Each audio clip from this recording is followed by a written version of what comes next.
তোমার পোলা ঢাকার থেকে প্যান্ট শার্ট পরা মাইয়া বিয়া করে নিয়ে আইছে। অসম্ভব।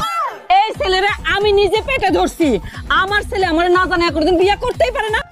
আসলে মা আব্বা যা বলছে সব সত্যি কথাই বলছে। ওর নাম ডায়না, ও ঢাকায় থাকে, আমি ওর অনেক ভালোবাসি।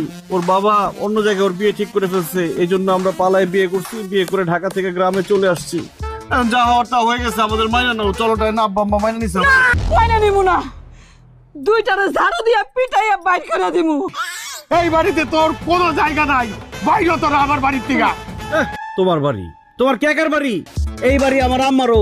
তুমি আমার এই বাড়িতে জায়গা না দিলে কি হবে? আমার আম্মা জান আমাকে ঠিক এই বাড়িতে জায়গা দিবে, তাই না আম্মা জান? এই বাড়িতে তোরে থাকতে দিমু না, যা দুইজন এখান থেকে বাইরে যা, নাহলে কিন্তু ঝাড়ু দিয়া পিটাইয়া বাইর করবো কইলাম। Please aunty. এই কিসের আন্টি? হ্যাঁ এই কিসের আন্টি? সে তোমার আন্টি হয়? সে তোমার শাশুড়ি আম্মা। শাশুড়ি আম্মা প্লিজ আমাদেরকে মেনে নেন প্লিজ। আরে এমনি বললে হবে? পায়ে ধরে কান্নাকাটি করে বলো।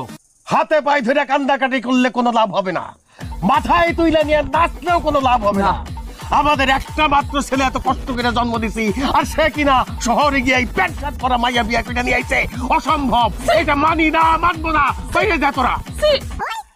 সত্যি আমরা চলে যাবো? হ্যাঁ অবশ্যই। ঠিক আছে, তোমরা ভুল করলা, পরে আফসোস করবা। শোনো, আমি ডায়নার এমনি এমনি বিয়ে করি নাই। ডায়নার বাবা বিরাট কোটিপতি, ঢাকা শহরের শিল্পপতি নাম্বার 1। ডায়নার বাবা বিয়ের সময় আমার 50 লাখ টাকা দিছে, আর 20 ভরি স্বর্ণ দিছে আম্মা তোমারে দেওয়ার জন্য।